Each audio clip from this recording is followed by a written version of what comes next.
This episode is honest, strategic, and deeply validating for founders building in overlooked categories.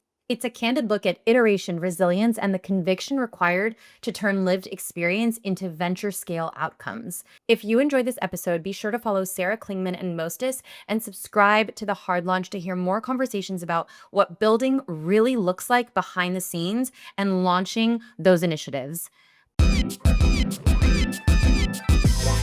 This isn't your soft launch. This is the hard launch, where we talk about what it takes to build love, businesses, and everything in between. Sarah, it is so great to have you here. What an honor to have you on the pod. You are the founder and CEO of Mostest, an AI-powered event planning platform. And over the past several years, you've been growing the company, which most recently led to the launch of Mostest 2.0, doubling the company's valuation, which I am so excited to dig into with you. You also stay deeply connected to real event planning work by planning events yourself and started out as an event planner before going all in on Mostest. Also something I can't wait to dig into with you. You're also a mom of 3 while you're building this company and growing your family at the same time. I'm excited to unpack what 0 to 1 actually look like and how AI is changing the future of events and event planning. So, are you ready to get into it? I am pumped to get into it. Thank you for having me, and I'm excited to unpack all things, starting with my 3 bosses, but also, future of weddings and AI, and, at Moses, we just love what you're building, so it's a total honor to be here and to mind meld together, so thanks for having me. Awesome. Thank you. And yes, I know how it goes. The real bosses are the ones that somehow are in our house and made from us. We've created monsters because they're Tiny, actual tiny bosses. bosses. Yes, Exactly. exactly. Totally. Um, awesome. Well, walk us through initially. I'd love to talk about how you first got into event planning, planning events yourself. What did that look like in the early days? Oh, it's a great question. So the truth is that I had been thinking about Mostest as a concept since 2017, but it took me a few years to actually get started. But the first time that I really felt as though I needed a Mostest in my life was planning my wedding. And then from there, my career in fashion grew tremendously, and I was very lucky to take on more responsibility. But I also found myself planning tons of events all the time. And, it felt interesting to me, I guess, as a starting point, that there wasn't really an option for me. And obviously, this is before AI really got into the mix. So it was truly like Googling it yourself, figuring it out, or having a professional event planner. And the thing that I found most interesting was that I was at a big company. The company I worked for before starting my own venture was Adidas. So tens of thousands of employees. Obviously, they have an events team. And even in the construct of a big company that had an events team, as they managed different businesses and wore different hats, sometimes events were in scope for the events team, sometimes they weren't. And the construct and infrastructure as they made these decisions, I just found really interesting because it left what I saw as a very high percentage of events that the company was doing that did not have any support whatsoever. So if you think about a company, especially like global company like Adidas, they're very clear on their goals and their KPIs, they're publicly traded. And so thinking about their KPIs specifically and how these events in my role were in a way taking me away from delivering what I was committing to deliver to the company. It just became something I was really fascinated with. It felt like there had to be a better way. And so I actually got started by taking a couple of entrepreneurship courses at HBS Online. I also had a full-time job. I was growing my family. So I did not do a traditional MBA path or an MBA at all. But it was something that during the pandemic, allowed me to stretch my thinking. And from there, I got started as an event planner and market. And the purpose of that was to validate this idea that there could be potentially an option for something in between what a traditional planner is and what maybe someone with a lower budget or a lower budget, higher frequency event cadence like me at Adidas, where we could have sort of that a la carte experience and support that was very highly tech enabled. And so I got in market as a planner slash coordinator, and I planned and coordinated weddings for a few months until I was like 8 months pregnant with my third, basically. And then, I yeah. love that. I feel like we have really similar origin stories because, like, you and I were like going down the same path at the same time. We just never knew each other. But I feel so like I feel like the stories and the origin stories and how we kind of landed on the idea that it is that we're building are stemmed from such a similar place because I too was working full time and growing my family, but from my own wedding, saw the massive gap and opportunity in this space being such an underserved market and technology not innovating in this space for decades. And I feel like you and I both started building these startups before it became like this trendy hot thing to build an AI startup, which now I feel like everybody and We anybody didn't is have the like, it's like, words. yeah, we We didn't we even were know like, what that tech was. should do this. We don't know what it's called, but tech E- should do this. This is repetitive and exactly. administrative. Not, obviously a lot of event planning is a craft and an art, but what I was doing is calling Bolero to like get a nacho bar situated for an account. I'm like, that was admin. That should be AI fully. Yes, but Yeah, it was before we knew that AI could even do that, and I think that it's correct. so cool that we like, you see the opportunity, you see the gap before you even know what the solution could be or should be, and that solution evolves and iterates over time. You really start by, like, identifying this, like, massive gap, whether it's from personal experience or maybe even, like, professional experience, but I think it's so interesting that you went through such a similar evolution as I did, to land on what ultimately has been something that has evolved over time. But that whole process in itself, like just figuring out the problem, figuring out what the solution should be, validating that, like that takes years. And I think a lot of times people don't understand how long that truly takes. It's not something that just like happens overnight and, you like started building and realized that there was a problem and here's the solution. It really takes time. I mean, we're still building. We're Yeah. still testing. I like to say we're in the zip code of product market fit.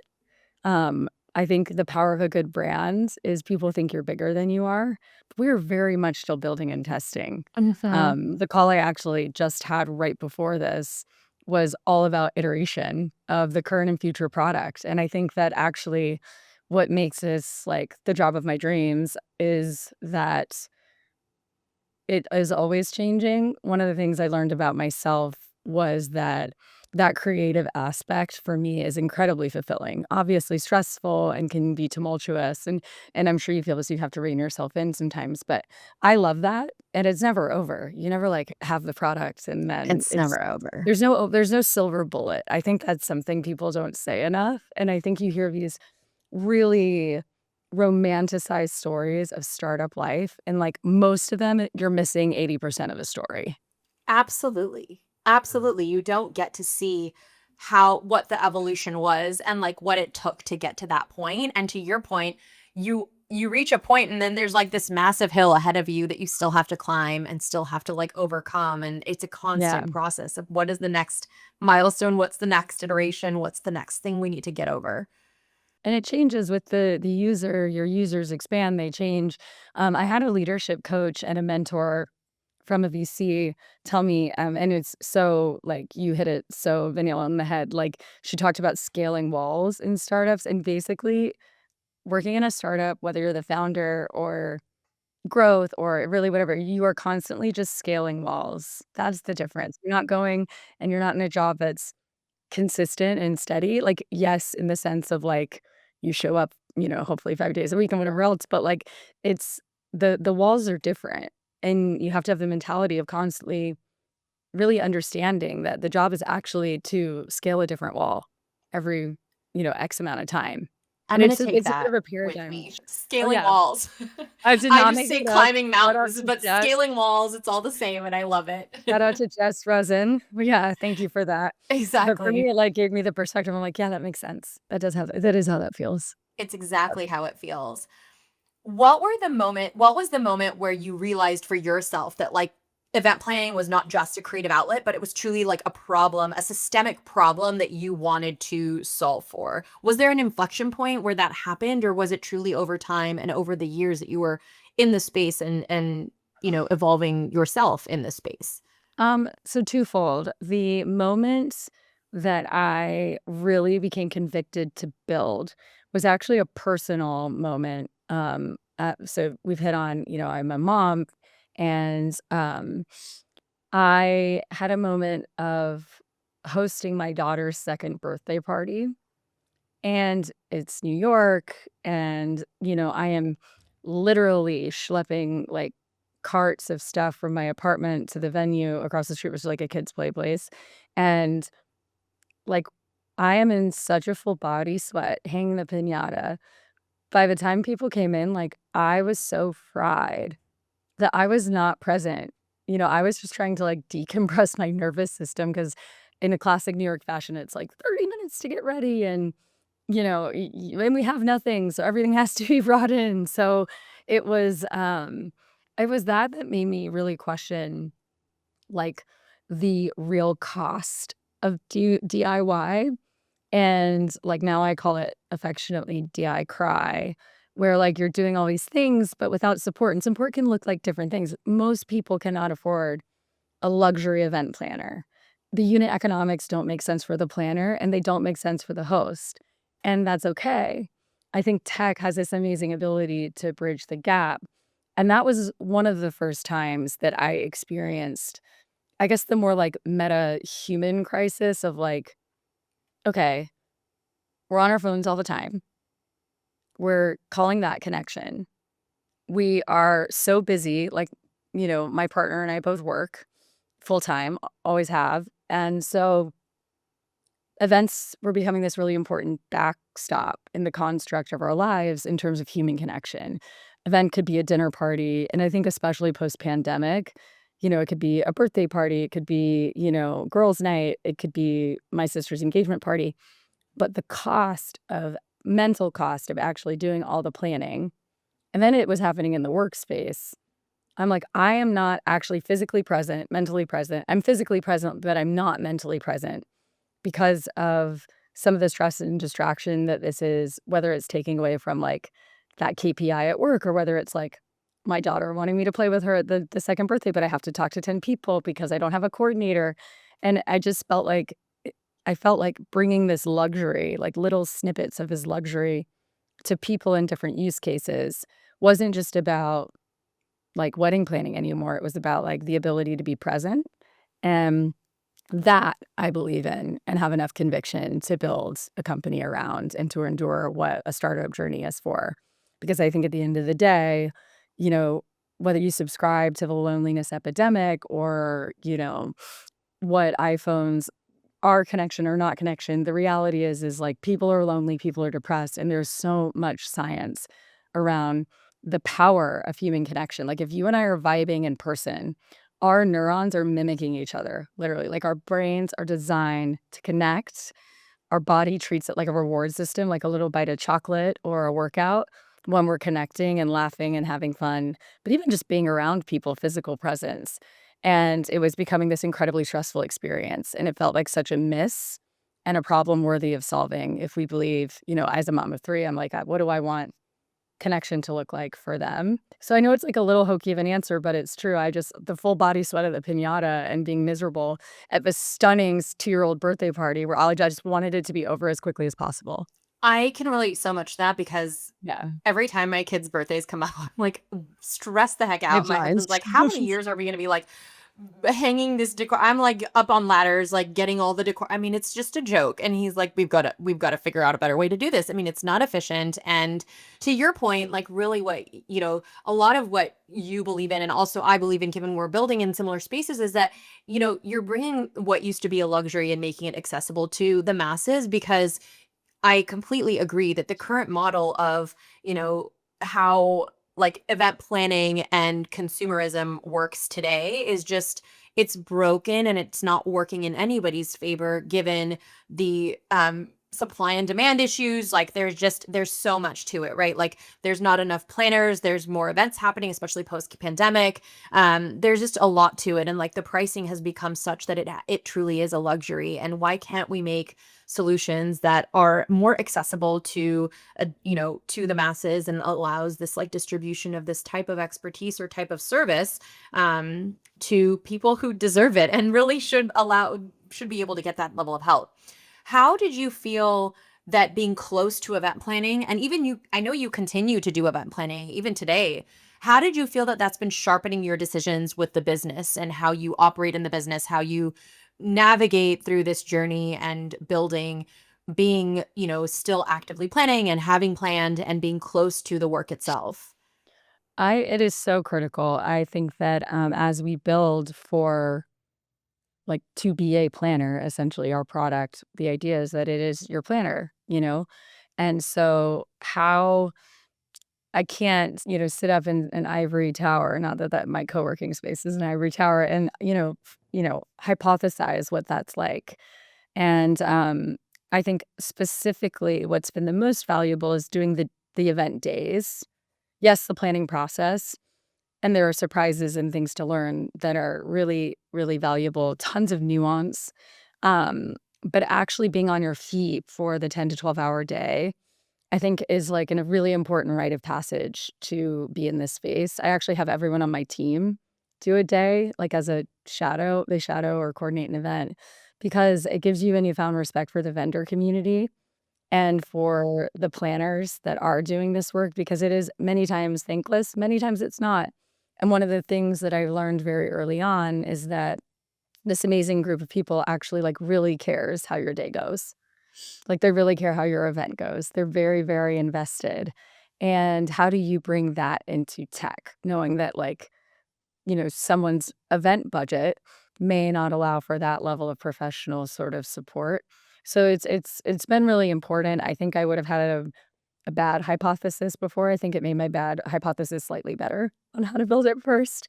And it also just allowed me to test really fast. Like when we launched, I started hourly. Like that was the model.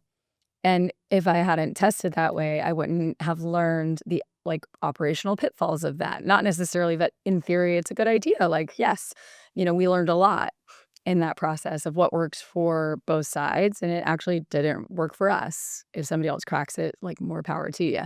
Um, then we tested, we've tested 17 different things, and I think, like but by leading and doing as a founder, every time we do any sort of product tweak or change, I go back into even doing our sales consultations with like consumers or SMBs because I want to hear, and I don't say I'm the founder because then they'll just like tell you it's great. But I think getting that, yeah, just like, yeah, I've been working here, it sucks. No, I'm kidding. But, um, no, but it's really important. And I think, as much as you can create great process for people to share that feedback with you, there's nothing like hearing it firsthand. So I think that that's like a good founder lesson. In my world, it just happened to be like go out and actually do the events. Um, I'm not an event planner by trade, but I still go out and will do a couple of days of events just to make sure that I like stay close and stay reminded of what that actually means versus like tech and this would work like just making sure like we keep it real. I love that, and again, this is why I think you and I come from such similar paths, even just in getting to this point of building. Like, I was working full time, not an event planner by trade, but I was like, I'm gonna just start planning and grabbing my own, like booking my own clients, just so that I could do my own version of like market research before actually building. Because I think that's just in tech. I love that you do this as a rite of passage to anyone that joins your team, because there is truly nothing that prepares you for standing on your feet for literally hours on end, and you do not have the option to sit down. Not only that, you're doing things like picking up the trash after the event or during the event. Like, there's truly things that you just don't even think about if you're on the other side of it, because it goes so unnoticed. Like, these people are trained in doing it so undercover, so slyly, so discreetly, that you don't even know that that might be some of the stuff that like the event planner you hired is doing, right? And so truly doing it yourself just gives you such a different perspective that nothing can prepare you for otherwise. Yeah, no, I mean, I had a good friend who started like restaurants, and this person like started busing and like waitering.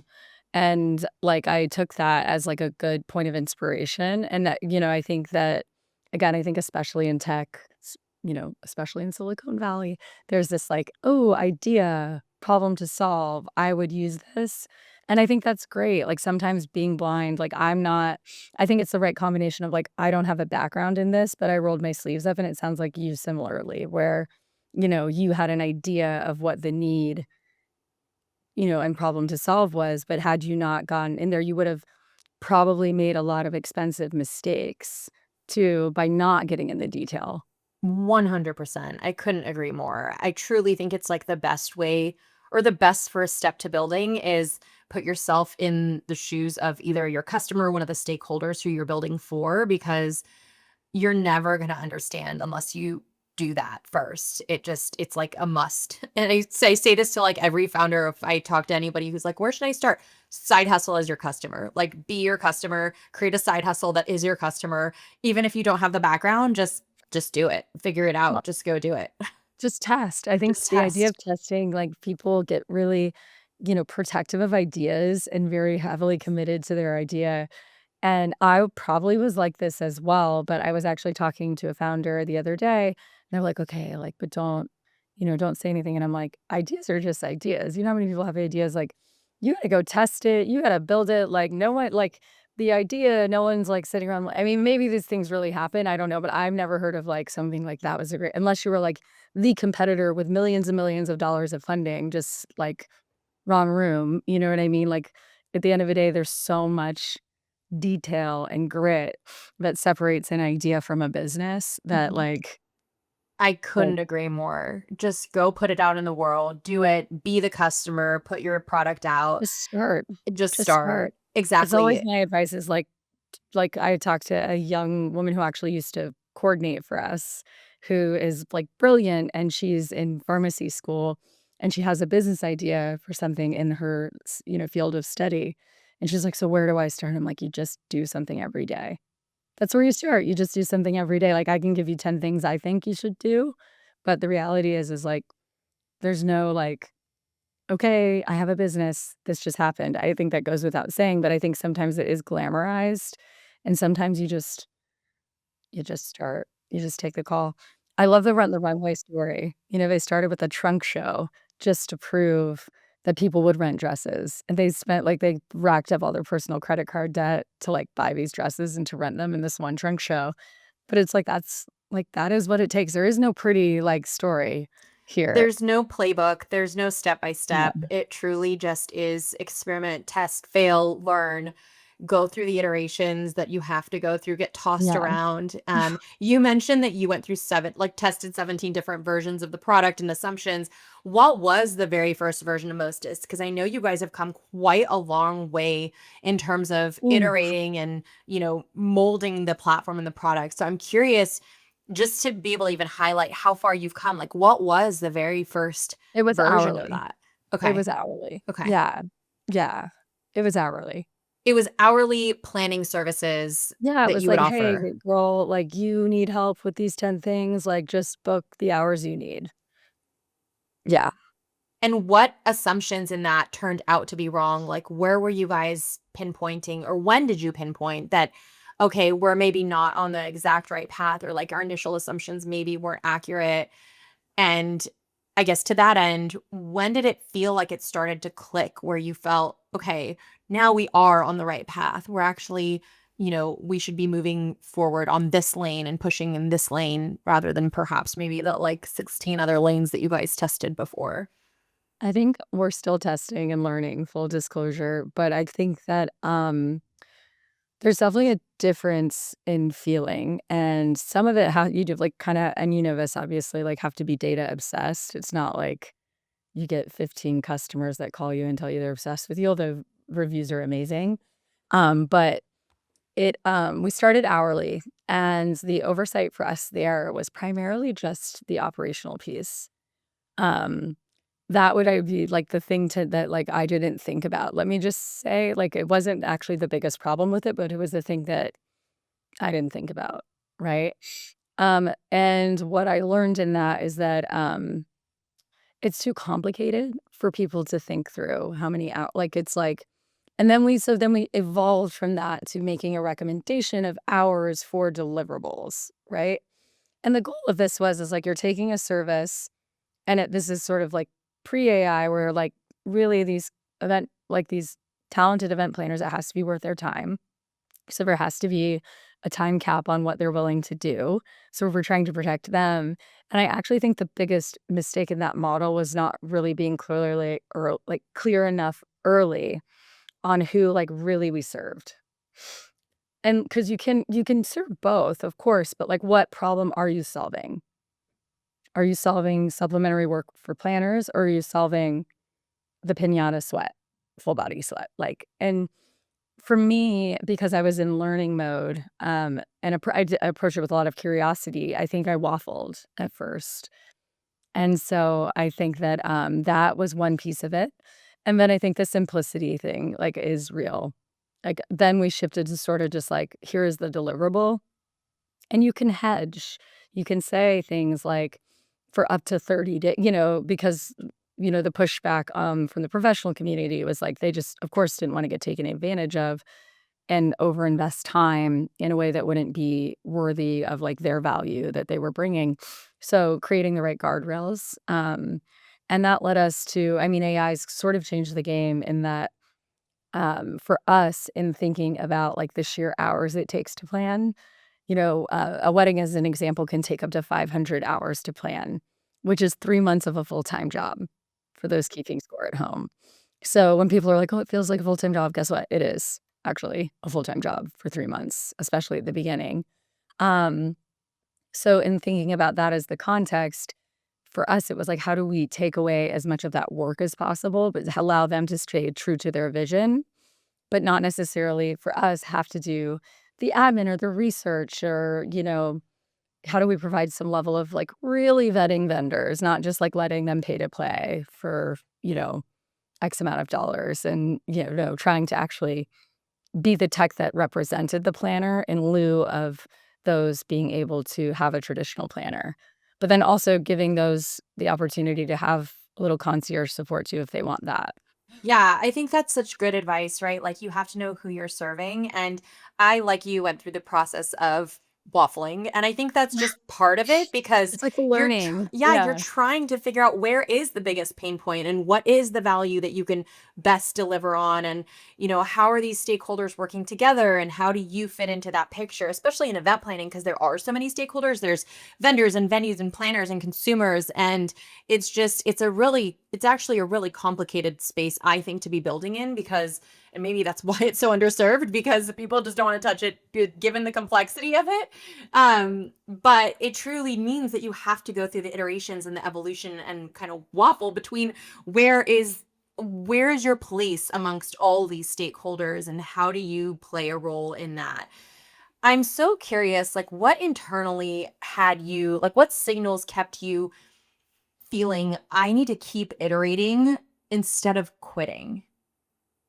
I think that, I have never liked the word pivot.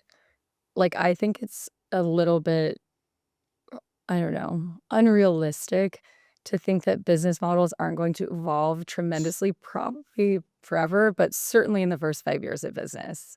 Certainly in the first, like, earlier, more pivoting, right? And so I think I just, like, because I don't come from a Silicon Valley tech background, I think I just was more, like, practical in the sense that I was like, "Okay, that didn't work. Well, let's try it this way. Okay, well, that didn't work. Let's try it this way." I didn't see it as, like, this pivot that was a failure. Like, someone the other day was like, "Oh, you guys pivoted." I'm like, "Well, we just do the same." Like, yeah, but, like, also, what is that word? Like, I don't know. I also grew up doing dance. Like, I know what a pivot is, and it's not the right word. It's not. Nobody's pivoting. We're not in a Friends episode. We're not pivoting around a We're not corner with a pivoting, we're couch. evolving. The business model evolves with more knowledge and insights, and if you're listening to who the product is solving a problem for and other relevant stakeholders, like, if it's not evolving rapidly, I think that's a bigger red flag. I think that's what gets people to quit early, honestly. I think it's sort of like this mentality where, like, "Okay, here's our hypothesis," and, like, setting all these guardrails, and maybe I've been guilty sometimes of, like, pulling it too quick, but I'm also just like, I don't know, I think you have to move and shake a little faster, you know? I love that you said that because I am in Silicon Valley and I can tell you that the pressure to feel like you need to speak the language and represent yourself in that way where like yes this was the pivot and it was boxed within like where this is when the pivot started and this was when the pivot ended and like that's what happened during that time Yeah, yeah, because totally. that's how you Absolutely. You have to present. It's almost like this like societal pressure, especially in Silicon Valley, where you have to present it that way. I Otherwise, you're see not that. like explaining the story correctly, or there's some sort of stigma around, the how do you explain it? And if it's not that, then what is it?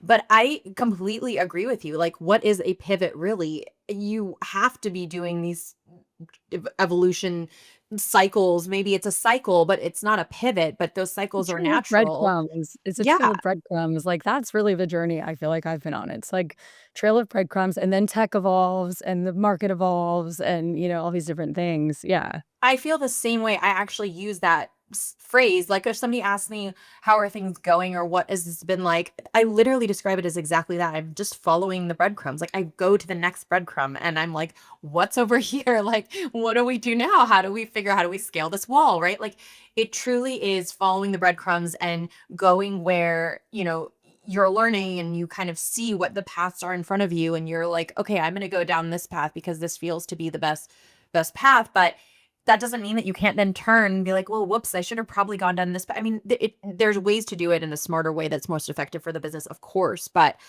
it's a natural progression of, I think, especially early stage startups, 100%.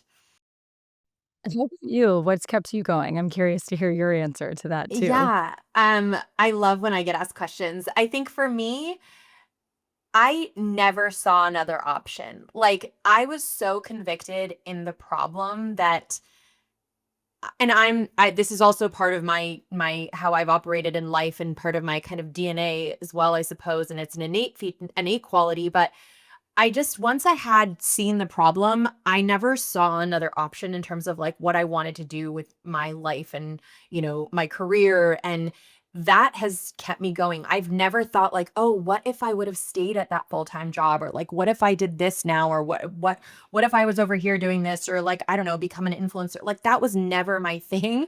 I've always been committed to this in a way where like my blinders are on and there was no other option given the amount of passion I have in this space, the amount of conviction I have in the problem. And you have to have that level of tunnel vision.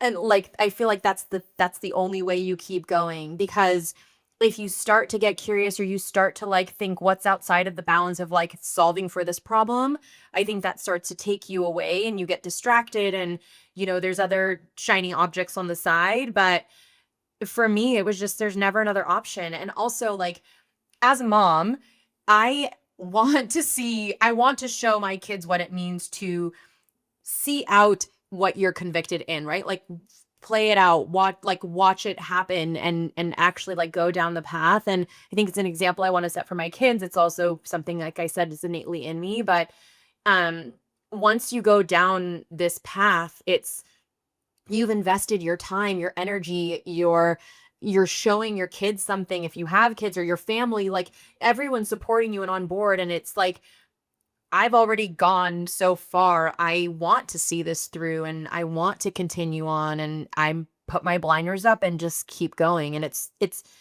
you have to have the ability to like not be tapped on the shoulder and like fall in another direction or like go with the wind wherever the wind takes you. It's like truly standing very strong in your conviction and in your purpose of solving this problem and just keep going.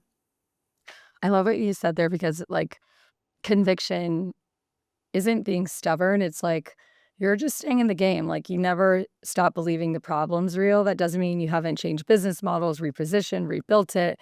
Like, those aren't pivots, those are evolutions. But, like, the hypothesis on the problem, I actually think that's the biggest thing to prove in early stage is that you're right about the problem. Absolutely. You're probably wrong about how you're gonna solve it. Or you Yes. are wrong, like, you're wrong. Like, Yes. it's We fine. were wrong in the beginning. I I was mean, definitely wrong, or a few ti like, still like, like but, like, the problem's real, and yes. that's, I think, the validation, the breadcrumbs, worthy of following. Absolutely. Absolutely. How did you, in the early days and even now, balance your intuition and what you felt you wanted to do with the product and the company with market feedback and what you were hearing from planners, consumers, and what you were seeing in the market? How did those two things go hand in hand? Um, yeah, so twofold, like, early on, I was very subject to investor feedback.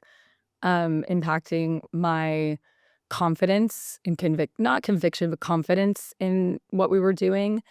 And I think that's normal in a way because you're a new company, you need the money, and you're sort of like, I know that this is a big problem. I've looked at the market. I understand the market dynamics. Like I know this is what we're trying to do, a venture scale business, but they're telling me this very strong feedback. And what I have learned respectfully is to not care what investors say. And I know it sounds harsh, like because we work with some of the best investors who give us the best feedback and have helped us evolve in the direction we've gone. So it's not maybe fair to say not listen, but when you're pitching, you just take it as data.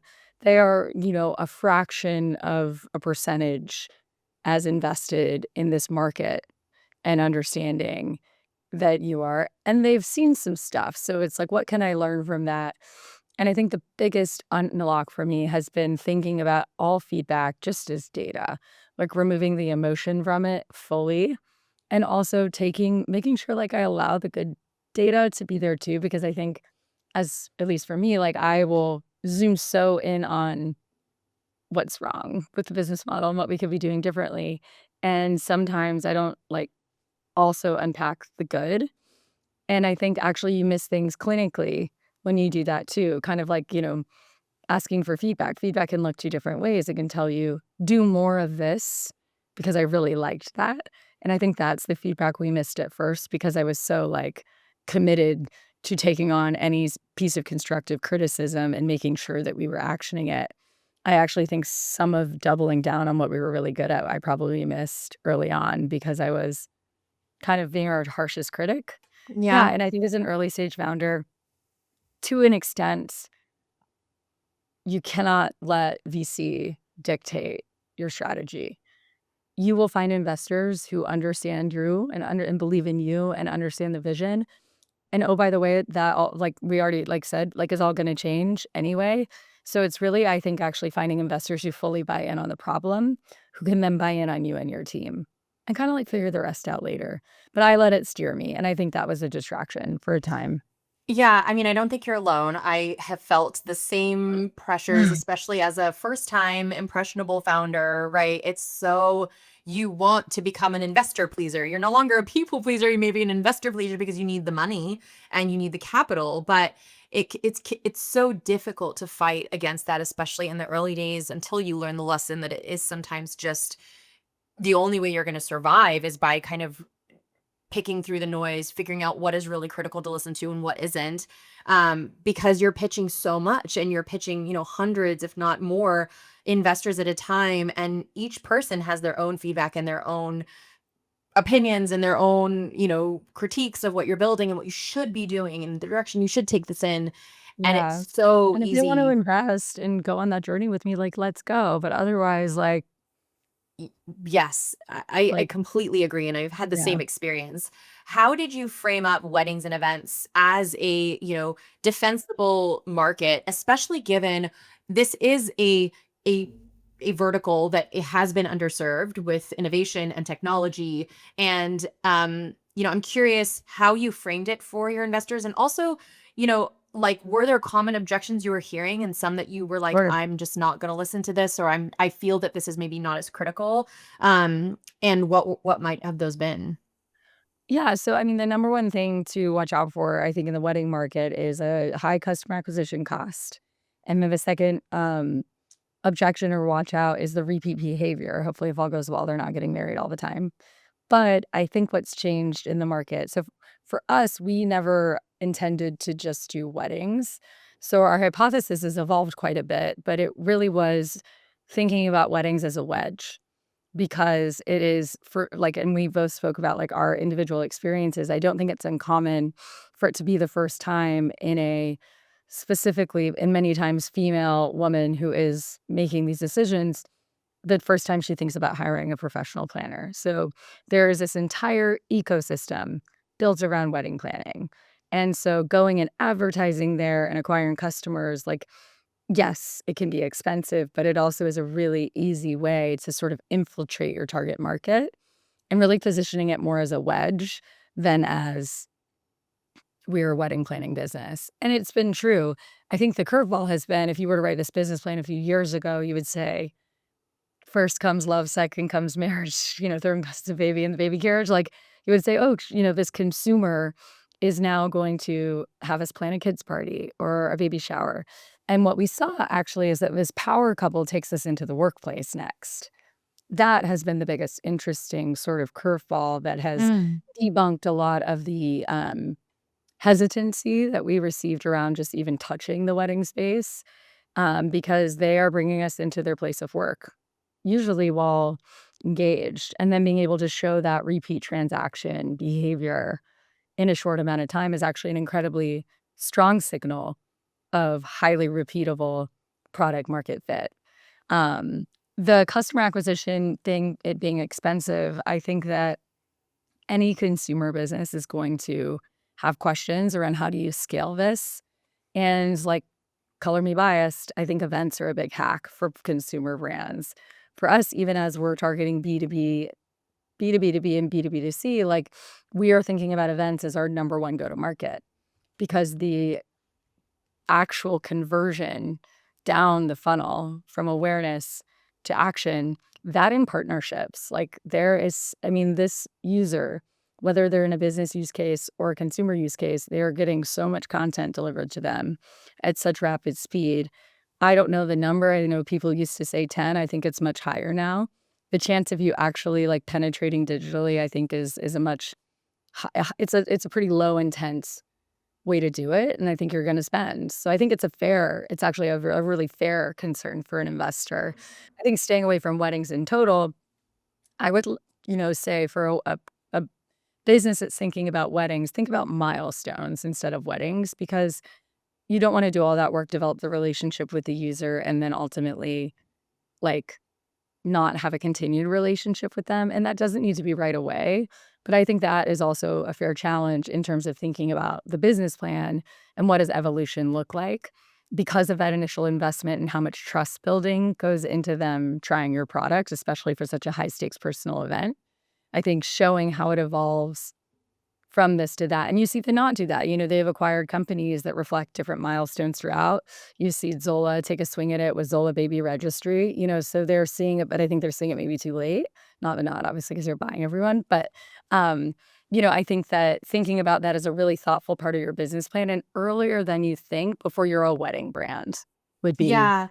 Oh, we experienced the same thing. And I would say what it has been like really helpful is really the education on the fact that wedding planning and that process is not that different from other milestone events, at largely all. that are s- on the scale all the way from like wedding to funeral, right? And even corporate events. Corporate events has a little bit of a different design aesthetic and like just different kind of design needs. But even some of those, like to your point, Unless right? it's a Like brand marketing events. event or a Yeah, marketing or an exactly. influencer Even event, like, those. yes and no, Yeah, and I will tell you, like, we've done finance events for their LPs that have had totally. flowers and, like, Exactly. custom furniture rentals and favor like, yes and Exactly. no. It's you're creating an experience and that experience is not isolated to weddings. It's really across the spectrum of all event all event categories and the process to plan and the logistics and the needs and the problem space is not different across those categories, right? Like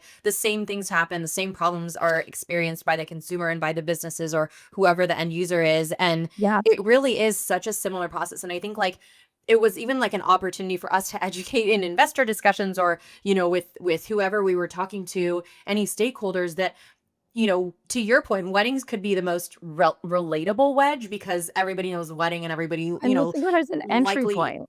likely has Yeah. experienced it either their wedding or they've been to a wedding, right? Like it's the most like oh weddings we know what how wedding like that's a painful process but the process is the same if you're planning your daughter's bat mitzvah or bar mitzvah like that Or your process is the company same. offsite, or Yes. your one of what was when we actually were hired by a nonprofit, yesterday to do a 3-day nonprofit series. There's a cocktail reception the There first you night, go. there's a golf tournament the second day, like, it is a 3-day event for charity, Truly. and, like, that is a way I mean, And I think about, like, yeah, frame weddings as your entry point because there's a lot of data to support it's the first time this ICP searches for something and doesn't just Exactly. do it themselves. So I think that is how you kinda get around the, like, wedding scar tissue. But the reality is, like, all investors have their thing. So I think that, one of the great things about events right now is that it's accelerating, whether you're looking at personal celebrations, business celebrations, whether you're looking in the US, Europe, small to mid-size mega events, sports events, personals, like, they are all growing at a double-digit CAGR. And, I don't know that it's not post-pandemic demand anymore.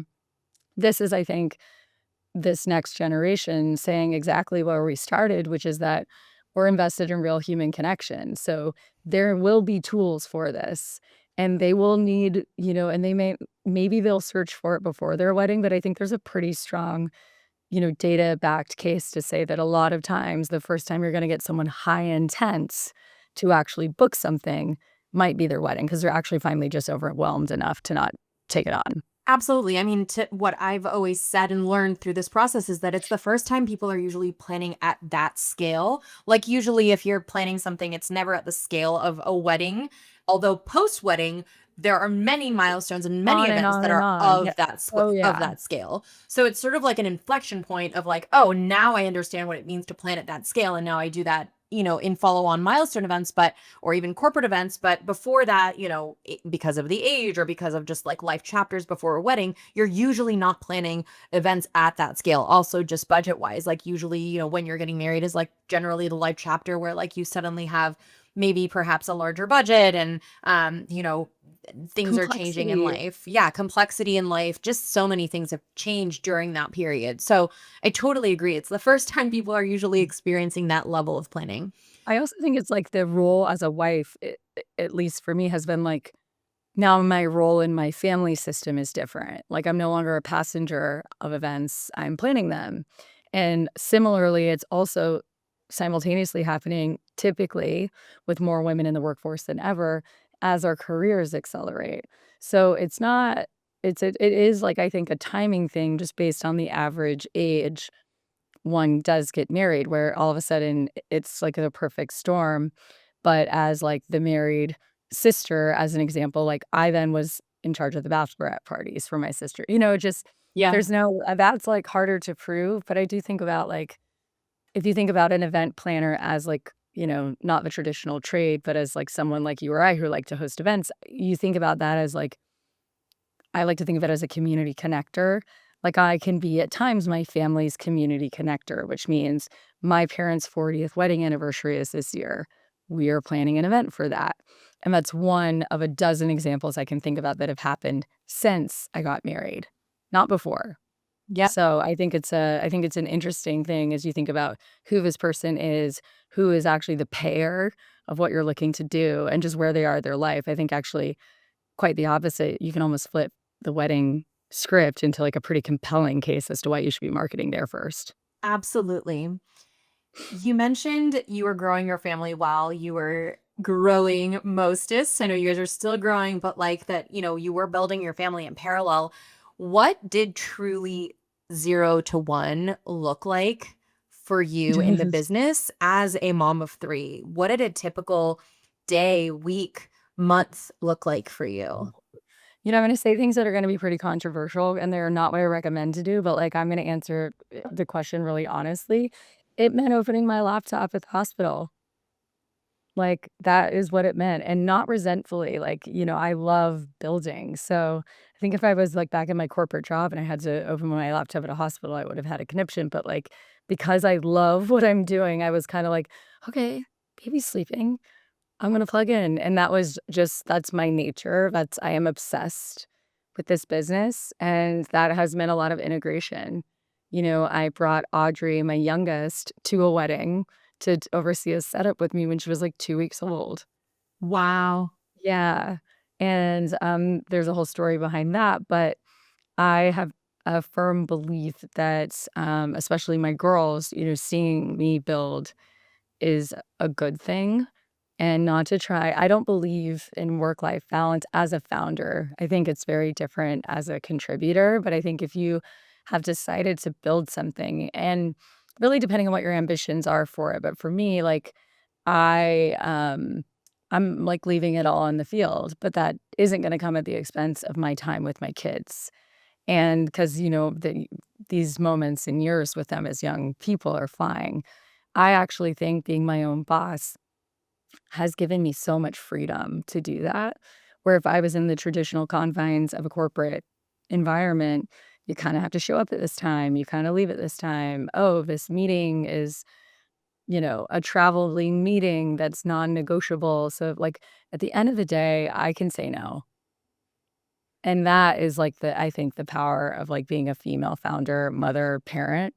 That doesn't mean that I'm working less. That's absolutely not it. This is not a lifestyle business, but I do believe that that autonomy in parenthood, like, and not feeling anxious if my kid's sick on a big day, like, I just cancel. It is what it is. That for me was like actually really, really like a huge stress relief. Yeah, I've had a similar experience in in this regard to you as well, because I too was growing my family in the early days of the very early days of Gia, and you know, going through that experience and doing both in parallel, there are such massive trade-offs. Like, you're making sacrifices in that I mean, I'm sure you do this too. Like, I work every night after bedtime, right? Like, my laptop is open, I am working, Yeah, but I can log off and do bedtime and control that hour, totally. those few hours, because I am, not in a traditional corporate role, which I was in before. So there are such trade-offs, and it truly is that is also to our earlier discussion about like what keeps you going. Because I am so passionate about this, because those trade-offs feel worth it, because I get to show them what it feels to build, something that I love and I am growing and I am so committed and convicted about. But at the same time, I maybe am working every night, or I'm sometimes stressed if I like have to get something over the line and I have to, that takes me away from them perhaps, but ultimately I get that control and I get that final say, and it's so different than what it was if I were to be in a corporate role. So For sure. how do you and your partner manage that, and how did you guys manage that in the early days? In the early days, Um, in the early days, it's harder. I breastfed for a little bit of time, and that just like innately is challenging and the lack of sleep. So, a lot of that just falls onto, you know, women, at least in my, dynamic. So it was harder to balance earlier on, but my partner's hands-on. He has a generally flexible, work situation. He's also working more than full time, but he has flexibility. So I think both of us having flexibility has been a bit of an unlock. How about you guys? We both have very demanding jobs. I mean, me as a Yeah. founder and him in a demanding, more corporate role. But I Yeah. feel that that balance is actually really great because, he's in the stable position. I'm in more of a riskier position, but we are able to, like, because I'm in the riskier position, I get the flexibility that he maybe wouldn't get. And on the Yeah. flip side, I get the stability that I wouldn't get without him. So, it Sure. definitely is hard to manage. We had a harder time when the kids were younger, but I, like you, had my kid at events. I also was like pumping in a corner. Well, yeah. After a setup, I would do a setup and I would like run to the car and pump and like run back out and show back up as if nothing ever happened. And Yeah. it was difficult. It truly was difficult, and like finding ways to like escape on a weekend, especially because event planning and by nature is on weekends, and you're Oh, likely yeah. giving up weekends. It made it definitely more challenging in the beginning for sure. There's no doubt about it. But as time goes on, you kind of just figure it out and you get in a rhythm. And I think the biggest part is us having an understanding that like no matter what, we will figure it out. And like that doesn't mean that I have to sacrifice my dream in building this and he sacrifices something on his end. It's like we both support each other in figuring it out, and that's like a common understanding. No matter how challenging or how hard it feels in the moment, we know that we'll figure it out and we'll figure it out together. And yes, it might feel hard. We just got to push through this like one hard day and it'll get easier on the other side of it. So, Totally, yeah, totally, and every day is different, you know? So it's like some days I am allocating and able to allocate more time, to being present with my kids, and some days I'm working till all hours in the morning, and that's a I think learning to be kind to yourself and not, like, worry about perception or expectations, like, just, like, being and living the life that, like, really fulfills you and, like, how lucky we are to, like, be so passionate about what we do that we wanna work on it. exactly. That's Like, exactly how I feel. I feel so lucky that I get to build what I am. I literally have dreams about it at night and I literally. wake up sometimes being like, "Oh, I that was in my dream. I need to write it down." Yeah. And but like how lucky are we that we get to experience that? Okay, switching gears a little bit, and I know we're almost at time, but I'm curious what excites you most about where the space is heading, especially given your recent launch with Mostest 2.0 and the AI planner. What excites you about generally where the space is going and the impact that like technology and of course we have to talk about AI, the impact that AI will have on the space, and how do you see that evolving in 5, 10 years from now? Yeah, I would love for Mostest to be anywhere you think about planning an event. I think about, like, businesses that have scaled. I love, to think about Netflix and, like, they define success as, like, you log in and they know the movie that you want. Like, I think that's the dream here, and we have such a long way to go. But, I think it's just like, I still feel like we're in chapter 1 of this thing. So I'm excited to see what we can do. We have some exciting announcements coming up in the next couple of weeks with some really brilliant technical talent we're bringing on that I think is gonna allow us to, from the product side, really get down to business with some of that. So I'm really excited about that. That's amazing. Congrats. I know it's a big deal growing the team. Those are big, big announcements and milestones for you guys as a business. Yes. What systems do you have in place that avoid you from hitting or feeling burnout? How do you manage? I'm sure what in your head is like your personal to-do list with the kids and the family, the business, all the things going on at this stage. How do you put systems in place to survive that level of growth without feeling burnt out? I've never been good with systems, like, I'm not gonna have some hack for you on that that's gonna be practical and helpful. I would be totally BSing you if I did. But the 2 thing maybe 3 things. The first is, like, I invest heavily in my female friendships, and that is something that, my therapist, really early on, even before Mostess, she was like, "Your life can't just be a pie of, like, work and family. You need more things in the pie." And, not feeling guilty about that, like, I'm going away with some girlfriends on a wellness retreat Sunday, Super Bowl Sunday, I love and, that. like, I cannot wait. That is, like, absolutely gonna fill my cup. Just that, like, laughter and female camaraderie for me is, so energizing and fulfilling. Um I try to put my phone away during the brief, like, snippets of time if I am, like, doing pickup and I'm with my kids for 2 hours. I really, like, try to let that 2 hours be fully present. That is something that I think has been it was led by my daughter who was like, "You're always on your phone." She's 8, and I was like, "You're right." So, led by her, but something that's been very mutually rewarding because the ability to be truly present and observant of her words and listening, like, that has deepened the time. So it's not just time, but also just, like, making sure that, like, I'm not performatively spending time with them or performatively spending time on the business when I'm really worried about family stuff. Um, yeah, and I really think the 3rd thing, is pretty cliche, but, like, I'm not exercising all the time, like, it's not realistic, but, like, I am trying to do more of that because at the end of the day, it is making me a better founder and a better family person, friend, all of it because, you would never I don't wanna look back and as much as I love this business, absolutely trashed my physical health Yeah. for anything, I think that has been something really in the last, like, month or 2 I've had to reflect pretty hard on because it's kind of, and I don't know if you feel this way, and I don't mean this as a martyr, it was a mistake. When things got busy, I dropped me.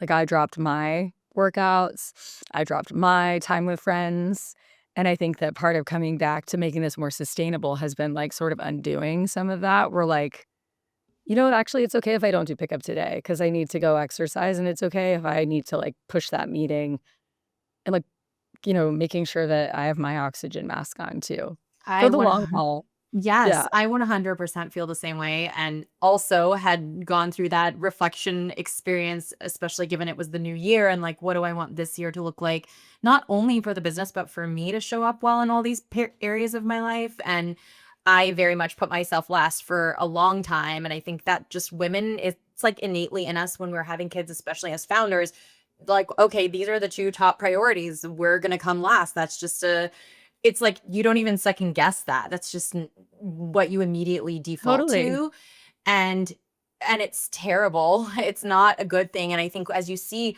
these, like, startups and these AI startups and all these young founders glamorizing, like, the process and, like, being able to build a business and the glitz and glam of it, you Yeah, don't hear enough of, "Okay, but you're, like, you're we need to also prioritize our well-being," and, like, the mental health as a founder is oh, really yeah. difficult, and you need to stay in the right mental space to be able to sustain building and having a family and everything that comes with life.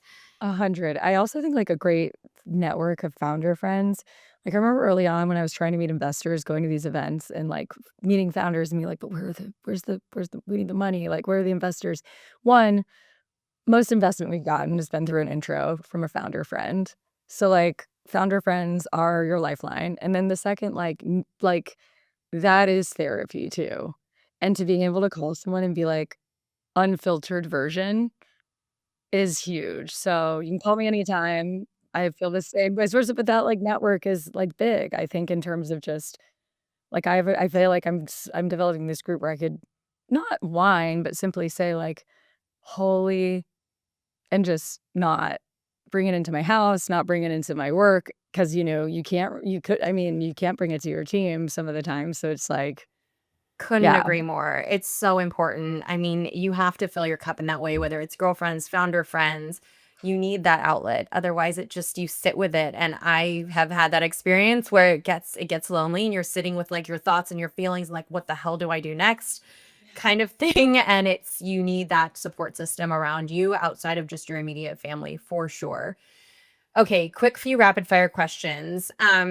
What would you tell yourself at the beginning of year 1 of building Mostest that you now feel you have clarity on? just stay curious, don't put a lot of, like, pressure on yourself. I think, like, think of yourself as a researcher for longer, as long as possible. I love that. Staying curious, I feel like, is the key throughout this entire journey. What do you feel people underestimate about building companies as a mother and a female founder? What do you think is the most challenging part of that? And what would you tell another female founder who may be considering starting a business but also has a family, or starting a family because they while also already having a business? What's the one thing that you think maybe is underestimated or people aren't aware of? I think that because in many cases, in family systems, a lot of the caregiving falls to women, that in some ways there's an accurate concern that you don't have the bandwidth to start a company, and I think that that is incredibly unfair. Family systems look different case by case, and so I think the feedback is don't assume anything, but also be smart. Like, I don't to an investor, I'm not, and this is right, wrong, or indifferent, I am not, like, talking about my kids with male investors when we're getting to know each other. And not because, I think that they'll be nefarious, I just understand there is unconscious bias that exists, and how we actually change that is by going and building really big companies and making it obvious that moms are the best founders in the game for all the reasons that we know. But I think that I think just be smart, don't be naive. I would say be smart, and then do your part to build up other women from an abundance mindset. There is not enough of us out here raising a venture, out here building, out here, shooting our shot to be competitive. And I have been very lucky to find like-minded women that I really have lifted my business up, made the intro no question, and I feel as though I've become one of those people too. And so I think that the best way to make change is to like make change in action in the small ways you can, because small ways mean a lot and matter a lot as we try to change some of the archaic mindset around what we're able to do just because, maybe at one point we weren't able to do it. Amen to all of that. We're going to prove them all wrong. Thank you, Sarah, for coming on. This was such a pleasure. Before we wrap, where can everybody find you and follow you along with Mostest? Let us know all the places they can find you. Natasha, it's been so fun getting to chat with you. I absolutely adore what you're building, and I'm excited to watch and support alongside.